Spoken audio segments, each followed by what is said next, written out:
Hoy quiero compartir con usted un tema que yo le he puesto: somos mayordomos del Evangelio. Regularmente usted ha escuchado, y de seguro ha escuchado, acerca de la mayordomía, pero regularmente hemos escuchado todos los temas relacionados con finanzas. Yo le traigo una buena nueva: todos los que estamos aquí hemos sido llamados a ser mayordomos del Evangelio. ¿Lo cree? Hemos sido llamados a ser mayordomos del Evangelio.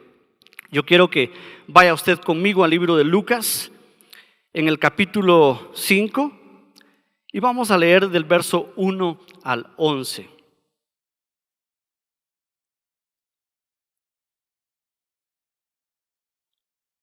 ¿Ya está conmigo? Lucas capítulo 5, verso 1 al 11. Si no trajo Biblia, como dicen muchos, acérquese a un cristiano, y si no, pues ahí están las pantallas. Dice el verso 1: aconteció que estando Jesús junto al lago de Genezaret, el gentío, dice, se agolpaba sobre él para oír la palabra de Dios. Y vio dos barcas que estaban cerca de la orilla del lago, y los pescadores, habiendo descendido de ellas, lavaban sus redes. Y entrando en una de aquellas barcas, la cual era de Simón, le rogó que la apartase de tierra un poco, y sentándose enseñaba desde la barca a la multitud. Cuando terminó de hablar, dijo a Simón: boga mar adentro y echad vuestras redes para pescar. Respondiendo Simón le dijo: Maestro, toda la noche hemos estado trabajando y nada hemos pescado, mas en tu palabra echaré la red. Y habiéndolo hecho, encerraron gran cantidad de peces y su red se rompía. Entonces, dice, hicieron señas a los compañeros que estaban en la otra barca para que viniesen a ayudarles. Y vinieron y llenaron, dice, ambas barcas de tal manera que se hundían. Viendo esto, Simón Pedro cayó de rodillas ante Jesús diciendo: apártate de mí, Señor, porque yo soy hombre pecador. Porque por la pesca que habían hecho, el temor se había apoderado de él y de todos los que estaban con él. Y asimismo de Jacobo y Juan, hijos de Zebedeo, que eran compañeros de Simón. Pero Jesús le dijo a Simón: no temas, desde ahora serás pescador de hombres. Y cuando trajeron a tierra las barcas, dejándolo todo, le siguieron. ¿Sabe contar de 1 a 10? ¿Saben contar de 1 a 10? ¿Sí? Yo quiero que cuente conmigo de 1 a 10, ¿sí? 1, 2, 3, 4, 5, 6, 7, 8, 9, 10. En estos 10 segundos murieron aproximadamente 15 personas sin conocer a Jesús. En estos 10 segundos. Aproximadamente, diariamente, mueren entre 127,000 a 139,000 personas diarias sin escuchar el nombre de Jesús. No hay quien les predique del Evangelio, no hay quien les lleve el mensaje de la salvación. De cada 4 personas a nivel mundial, una nunca ha escuchado de Jesús. Si hablamos de que actualmente la población mundial está arriba de los 6,000 millones de personas, un poquito más, aproximadamente estamos hablando de 1,500 millones de personas que no han escuchado de Jesús. Mire, estas cifras, la verdad, son alarmantes. A mí, en lo personal, me impacta mi corazón, porque muchas veces nosotros como iglesia, la verdad, nos hemos acomodado muchas veces. Yo no sé si le pasa a usted, Pero mire, qué bonito es venir a servir al Señor. ¿Le gusta a usted venir a servir al Señor?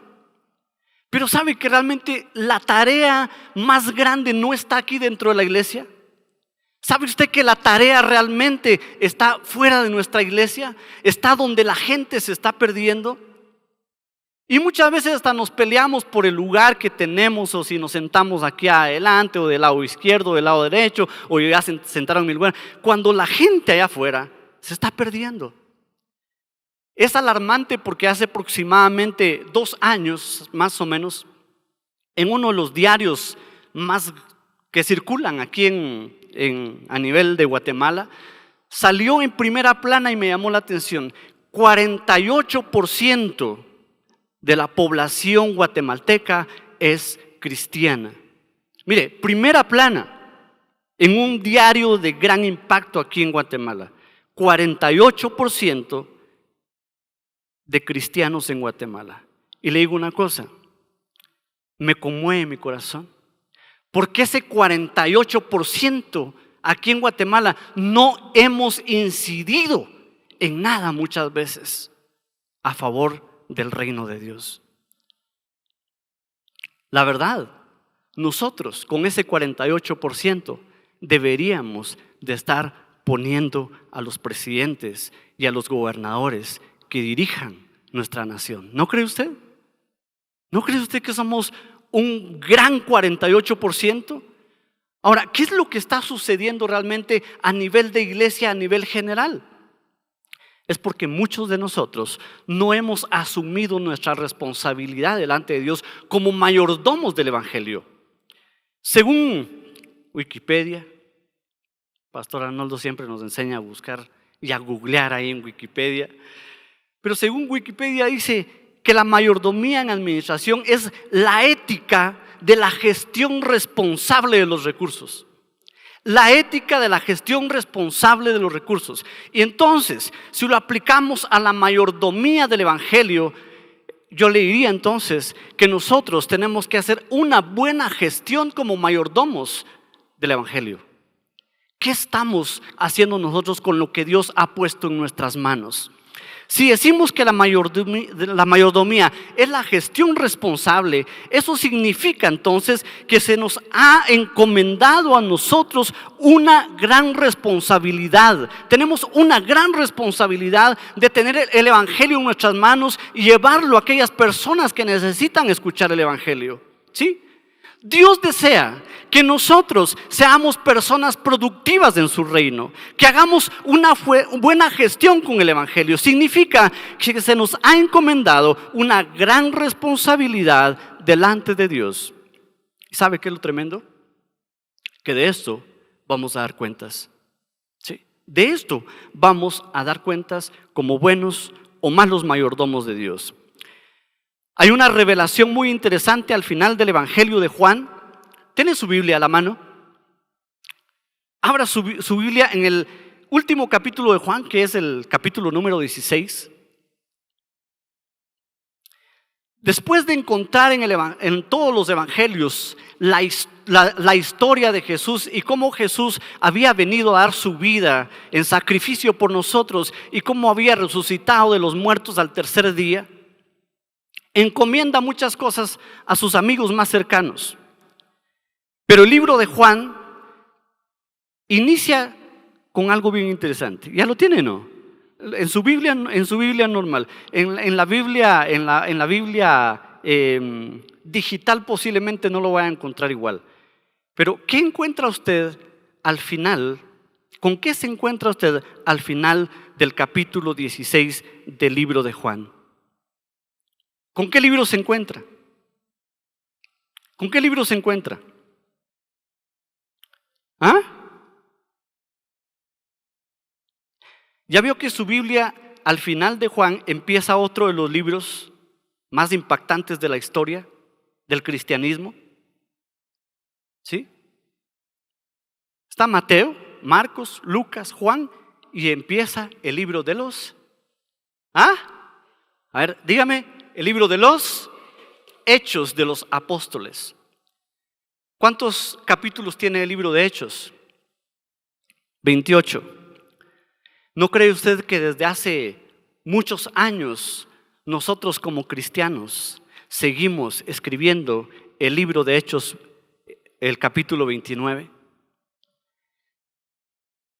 Si a usted le dejaran ese espacio del capítulo 29 del libro de los Hechos, yo le pregunto a usted, ¿usted qué escribiría en relación al evangelio de hoy en día? Le pregunto a usted, ¿cuándo fue la última vez que usted compartió del evangelio con una persona? Le pregunto, ¿cuándo fue la última vez que usted en la calle se puso a orar por alguien, por una necesidad? ¿Cuándo fue la última vez que usted hizo eso? Posiblemente muchos no lo han hecho. A mí me tocó compartir hace un tiempo, cuando estábamos en la escuela ministerial, con una persona. Salimos a compartir el evangelio, que era parte de la práctica de uno de los cursos. Y el hermano me dice: hermano Alex, tengo 12 años de ser cristiano y tengo 12 años que nunca había compartido del evangelio con nadie. 12 años de ser cristiano. Yo le pregunto a usted, ¿cuánto tiempo tiene usted de ser cristiano? ¿A cuánta gente ha impactado con su vida? Y si no con su vida, con el evangelio. ¿A cuántos les ha presentado usted el evangelio del Señor? Esa es la mayordomía del evangelio, ¿sí? Esa es la mayordomía del evangelio. Hay una revelación que vemos en el libro de los Hechos y que se nos fue dada a nosotros. Nosotros somos la continuación, hermanos, del libro de los Hechos. Nosotros encajamos en esa continuidad que debería tener el libro de Hechos, capítulo 29. Si a usted le dejaran escribir esa historia de su vida en el libro de Hechos, en su capítulo 29, ¿qué escribiría usted? ¿Qué escribiría usted? ¿Qué pondría usted? ¿Qué ha hecho usted a favor del evangelio? ¿Qué ha hecho usted a favor de Jesús? Hoy hemos pasado un tiempo en la presencia del Señor y hemos recordado el sacrificio de Cristo. Y Cristo mismo dijo: cuando hagan esto, háganlo en memoria de mí. ¿Sí? Y posiblemente recordamos el sacrificio de Cristo. Y todos los que estamos aquí posiblemente estemos agradecidos por el sacrificio de Cristo. Pero de ahí no pasamos. Mire, no basta con venir los miércoles y los fines de semana a la iglesia. No basta, eso realmente no lo hace a uno cristiano. Eso lo hace a uno religioso. ¿Me entiende o no? Muchas veces solamente cambiamos de religión. Íbamos el domingo a una iglesia y ahora venimos aquí. Pero eso, hermanos, si el evangelio no ha transformado nuestra vida, algo está pasando con nosotros. Si el evangelio no ha impactado nuestra vida, algo está sucediendo en nosotros. Hermanos, el evangelio fue dado para transformar vidas. Para eso se nos fue dado el evangelio, para que la gente pudiera encontrarse con Dios. La gente que, de acuerdo a la palabra, encontramos de que estaba destituida de la gloria de Dios. Pero a los que va a usar el Señor es a los mayordomos que se encuentren prestos y listos para anunciar el evangelio. Por eso le pregunto, ¿está usted listo? ¿Está usted listo, hermano? Mire, la iglesia trata continuamente, y nuestra iglesia trata continuamente de hacer actividades de alcance para llevar a muchas personas al Señor. No para que la iglesia se llene, porque no es ese el propósito, sino para que la iglesia realmente pueda predicar el evangelio y que muchas personas puedan encontrarse con el Señor. ¿Usted no cree que su vecino necesita del Señor? Definitivamente. Posiblemente tal vez tenga un familiar que necesita del Señor. Y a veces decimos, es que lo que pasa es que a mí me cuesta hablar, a mí me cuesta iniciar una conversación. Mire, no se haga bolas, solo vaya, mira, te invito, va a haber una actividad bien chilera en la iglesia, te invito, llégate. Y deje que los que están aquí le puedan transmitir ese mensaje a sus amistades o a sus familiares, ¿sí? Para eso se hacen estas actividades. Mire, detrás de esta actividad del 29 hay mucha gente haciendo muchas cosas, ¿sí? Hay un equipo grande haciendo muchas cosas. Vamos a tener un tiempo de oración del 23 en adelante para orar por esas personas que Dios va a poner en su corazón para que usted las invite, para que puedan ellos conocer del Señor. Yo espero que usted se alinee en esta invitación que la iglesia está haciendo actualmente. Definitivamente el Evangelio debe de llevarnos a actuar. El Evangelio debe de llevarnos a hacer hechos que nosotros podamos decirle al Señor, Señor, yo quiero escribir mi propia historia, ¿sí? Yo quiero escribir mi propio hechos, mi libro de los hechos. Yo también quiero escribir esto. Yo me quiero apuntar, Señor, para que podamos hacer algo juntos en tu reino. Cada vez que usted escucha una buena noticia, cada vez que usted estas noticias buenas entran a su corazón, y estas noticias del Evangelio deben de llevarnos a actuar, a hacer actos de amor. El Evangelio de amor debe de producir actos de amor. El Evangelio de misericordia debe de producir actos de misericordia. El Evangelio de resurrección debe de producir actos de resurrección. Nosotros hemos creído que Cristo vino, que murió, que resucitó, que de los muertos. Lo creemos, que la tumba está vacía. Eso lo creemos. No necesitamos convencerlos a ustedes de seguro. Pero sí necesitamos convencerlos que como iglesia en general necesitamos unirnos todos juntos para seguir predicando el Evangelio a todos aquellos que no lo han escuchado. Al entender esta revelación, ahí inicia nuestra mayordomía del Evangelio como cristianos. Mire, hay mucha gente que le gusta dar y eso está bien, no tiene nada de malo.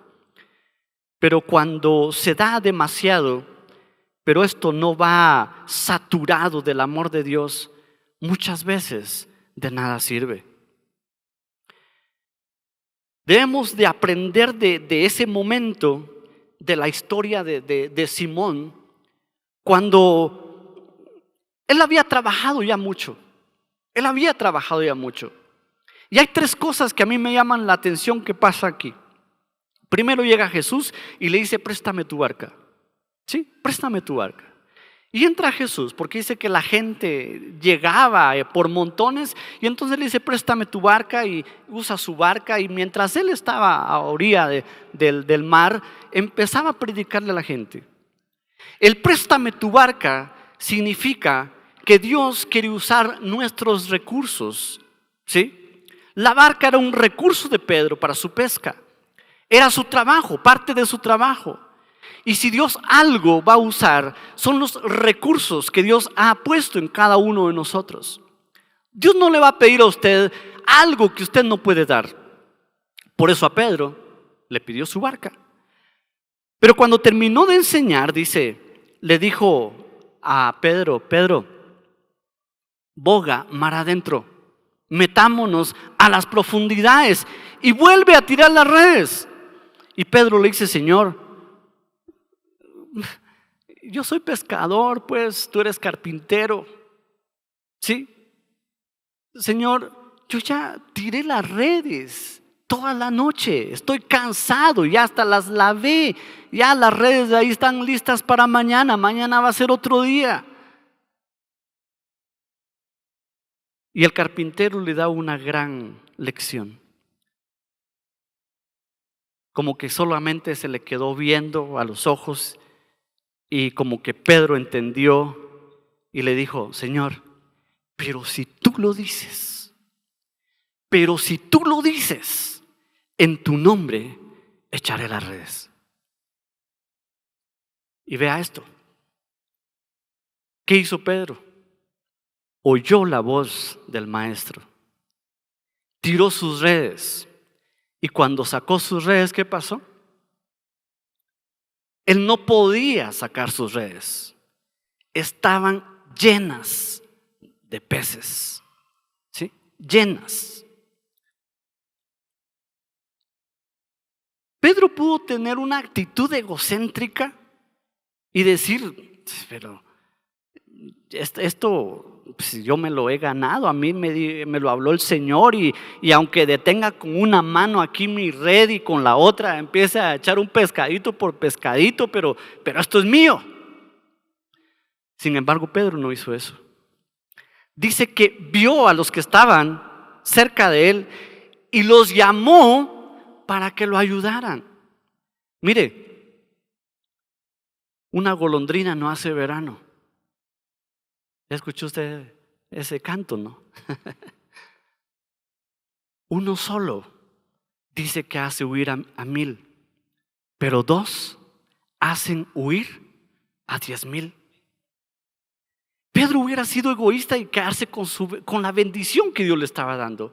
Sin embargo, él aprendió algo. Cuando Dios nos bendice es para que nosotros aprendamos a compartir. Vénganse, aquí hay pescados. Pastor Arnoldo nos hablaba en el discipulado y él decía, nuestro propósito no es que la iglesia se llene. Porque si alguien se convierte y vive enfrente ahí de una iglesia, pues la idea es que vaya a esa iglesia. ¿Me entiende? No nos interesa que la iglesia se llene, sino que el evangelio sea predicado. Ese es el propósito de la iglesia. Ese es el propósito de la iglesia en general. Una actitud de compartir. Por eso hemos sido llamados a ser mayordomos del evangelio, porque cuando usted es un buen mayordomo, aprende a compartir. Cuando escuchamos a Jesús y su evangelio, eso nos lleva a actuar, a creer que podemos. Y cuando nosotros creemos en las palabras que Jesús nos da, suceden milagros.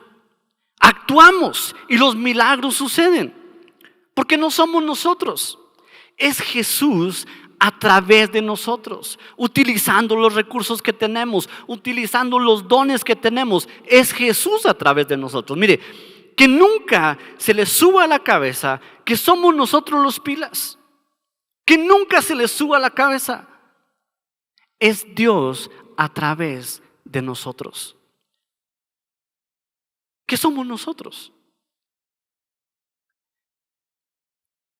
3 tipos de personas que encontramos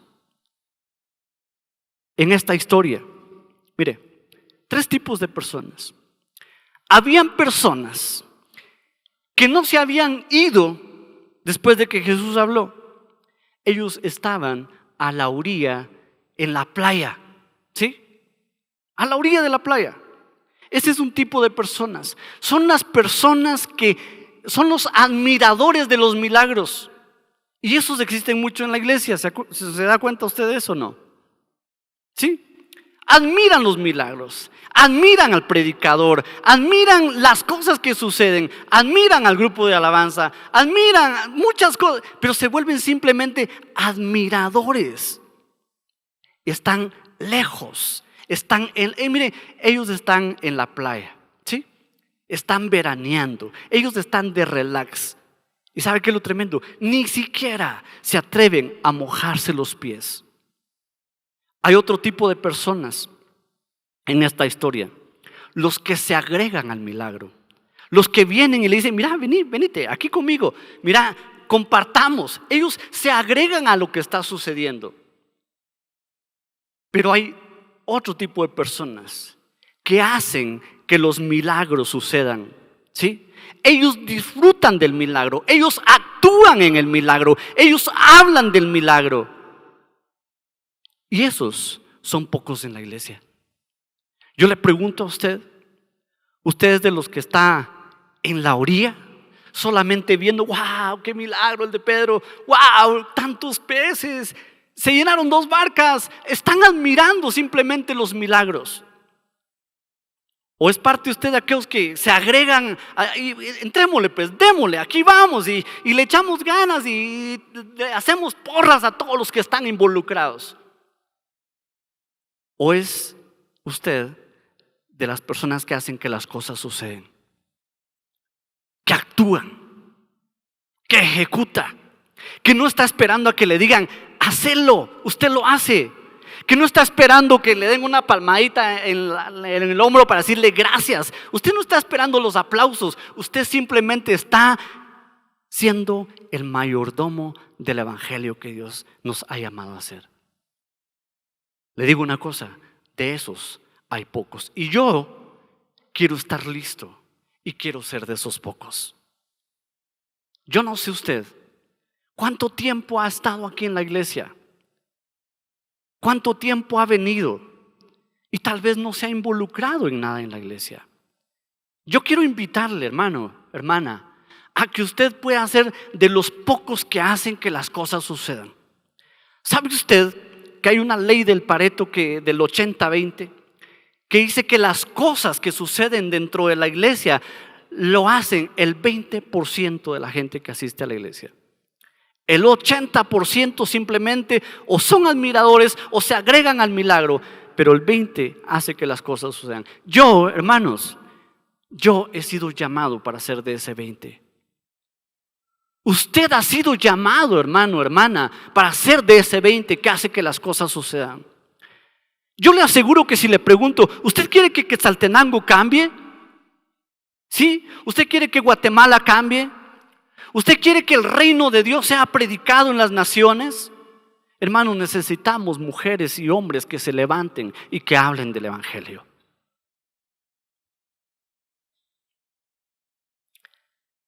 A mí me impacta mucho saber cuánta gente se está perdiendo. Mire, nosotros oramos por una invitación que tenemos para salir a hablar del evangelio. Oramos mucho por eso. Pero sabe una cosa, hemos aprendido y entendido algo, que las misiones no se hacen en el extranjero. Las misiones se hacen internamente también. A veces pensamos que uno tiene que ser misionero internacional y para ir a otros lugares. Usted puede ser misionero ahí donde usted está. Ahí donde usted está es su campo, ¿sí? Su campo de entrenamiento posiblemente sea la universidad. Su campo de entrenamiento posiblemente sea su trabajo. Su campo de entrenamiento tal vez es el condominio, la colonia, el cantón donde usted vive. Su zona, ese es su campo de entrenamiento. No esperemos a que cuando el Señor me llame y me lleve a las naciones, si ni siquiera queremos ir con el vecino. Llegó un hombre con el Señor y con su pastor y le dice: pastor, Dios me habló que tenía que ir a Abisinia. Y el pastor le dice: bueno, si Dios te habló, yo voy a orar para ver si Dios te habló y si encajamos en esto. Y estuvo orando y al tiempo llegó y le dijo: pastor, ¿qué le dijo el Señor? No le dijo, no es Abisinia, escuchaste mal. Es con tu vecina que Dios quiere que le lleves el evangelio. Y a veces nosotros estamos esperando la revelación, ustedes, que un ángel baje del cielo y nos hable y nos diga. Hermanos, el evangelio ha sido predicado. Nosotros simplemente tenemos que ser obedientes. Quiero terminar con una escritura que impactó mucho mi corazón. Y dice en 2 Corintios capítulo 4 verso 7. ¿Está conmigo? 2 Corintios capítulo 4 verso 7 dice: tenemos este tesoro. ¿Lo tiene? Tenemos este tesoro en vasijas de barro para demostrar que este extraordinario poder que obra en nuestra vida no viene de nosotros, sino de Dios. Dice: tenemos este tesoro. ¿De qué tesoro está hablando? Del evangelio. ¿Sí? El evangelio, hermanos, es un tesoro. Por eso hemos escuchado y hemos leído acerca de la dracma perdida, de la perla de gran precio. El Evangelio es ese gran tesoro, pero me impacta mucho mi corazón cuando dice, lo tenemos en vasijas de barro. ¿Quiénes son esas vasijas? Nosotros. Y dice, para demostrar que este extraordinario poder que obra en nuestra vida no viene de nosotros, viene de Dios. Mire, nosotros no hacemos nada. Pastor Arnoldo nos compartía en el discipulado. Ni siquiera la fe que nosotros tuvimos para creer en Dios, ni siquiera era de nosotros. Fue puesta en nosotros para que nosotros creyéramos en Dios. ¿Sí? Le pregunto, ¿qué tiene usted? Nada. Somos simplemente, hermanos, vasijas de barro que Dios quiere usar. Yo quiero ser usado por Dios. Yo quiero ser usado por Dios.